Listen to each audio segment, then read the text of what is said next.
Bonjour à tous, on se retrouve aujourd'hui pour une nouvelle vidéo dans laquelle je vais vous présenter les deux méthodes principales pour construire les S2L, à savoir la méthode Balint, qui est très peu utilisée de nos jours, et surtout la méthode Westlund, qu'utilisent la plupart des meilleurs. Dans la méthode Westlund, nous différencierons deux cas différents, Westlund et Eastlund, à savoir tourner vers la gauche ou la droite. Je vous expliquerai ça plus en détail par la suite. Mais commençons tout de suite avec Balint. Pour la méthode Balint, nous allons essayer de créer ces blocs-là à la confluence de deux faces déjà commencées, comme la jaune, la bleue, bleu et rouge, rouge et vert, etc., tout en laissant les slots ici libres. Ça va être plus simple en vous montrant un exemple. Par exemple, nous pouvons commencer à créer le bloc violet et jaune, comme ceci. Puis par exemple, bleu et jaune, comme cela. Et nous n'allons pas pour l'instant nous préoccuper de ce slot. Ensuite, nous pouvons enchaîner avec rouge et bleu, par exemple. Encore une fois, nous laissons cette partie non résolue. Ensuite,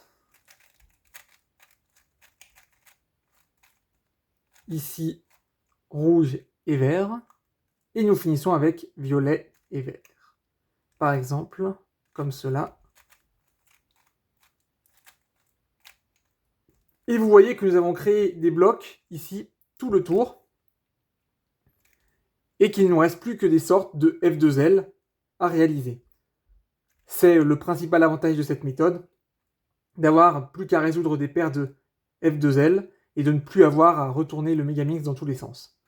Mais comme je vous l'ai expliqué, maintenant la méthode de Westlund est beaucoup plus utilisée à haut niveau. Donc maintenant faisons des F2L.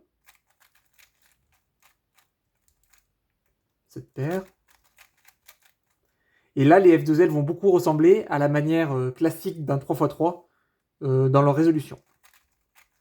Beaucoup plus que sur des F2L un peu plus Westlund qui utilisent toute la liberté du Megamix. Et nous avons fini tous nos S2L. Passons maintenant au plus intéressant, la méthode Westlund.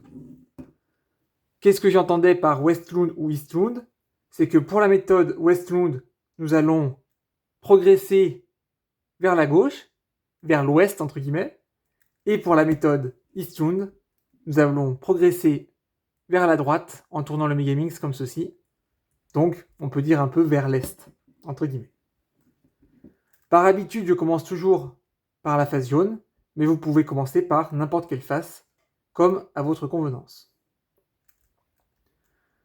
Par exemple, ici, nous pouvons mettre les deux pièces ici de l'étoile jaune, et ensuite créer des paires, ici, puis celle-ci, par exemple, et enfin celle-là. Vous voyez que c'est la méthode que j'utilise principalement dans mes exemples de résolution, puisque c'est celle que je fais tous les jours. Ici, donc, nous allons voir Eastlund, donc nous allons tourner vers la droite et continuer avec la face bleue.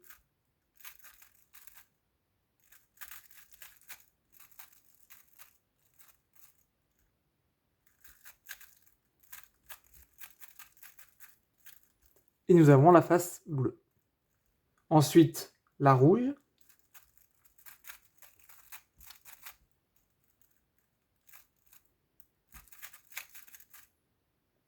Et ensuite, nous finissons cette partie-là.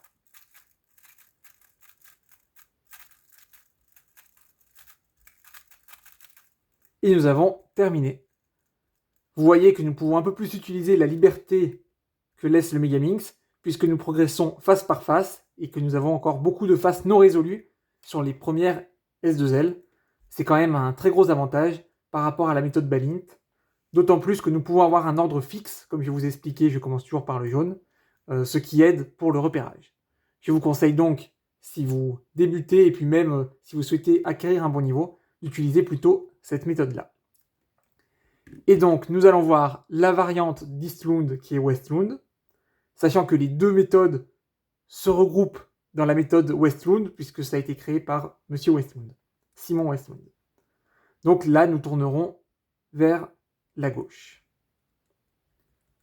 Commençons par mettre l'étoile. Première paire. Ici.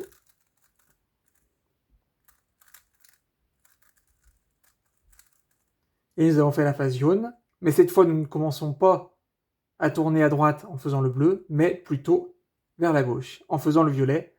C'est la méthode que j'utilise moi-même, même si maintenant il m'arrive de tourner dans un sens différent si jamais je vois des pièces bleues plus facilement que les violettes. Mais en général, c'est plutôt cette version-là que j'utilise. La phase violette, nous passons à la verte.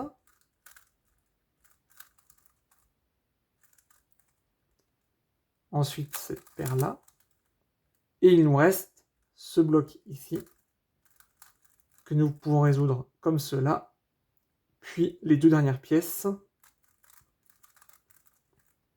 Et voici.